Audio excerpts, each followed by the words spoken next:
Hello friends, എല്ലാവർക്കും പുതിയൊരു പ്രൊമോയിലേക്ക് സ്വാഗതം.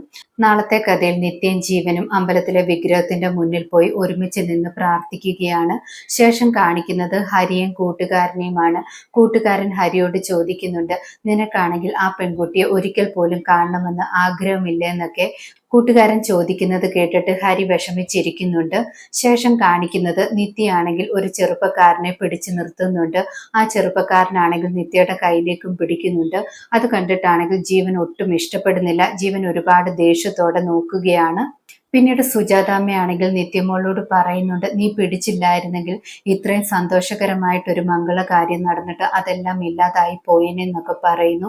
സുജാതാമ്മയാണെങ്കിൽ ഒരുപാട് സന്തോഷത്തോടെയാണ് നിത്യയോട് അങ്ങനെയൊക്കെ പറയുന്നത്. പക്ഷെ ജീവൻ അത് കേൾക്കുമ്പോഴും ദേഷ്യം മാത്രമാണ് വരുന്നത്. സുജാതാമ്മ നിത്യ അവിടെ നിന്നും കൂട്ടിയിട്ട് പോകുന്നു. ജീവൻ എന്തോ മനസ്സിൽ ഉറപ്പിച്ചതുപോലെ ദേഷ്യപ്പെട്ട് നിൽക്കുകയാണ്. ഇന്നത്തെ പ്രൊമോ ഇതോടെ അവസാനിക്കുന്നു. കൂടുതൽ ഡീറ്റെയിൽസുമായി വീണ്ടും കാണാം. താങ്ക്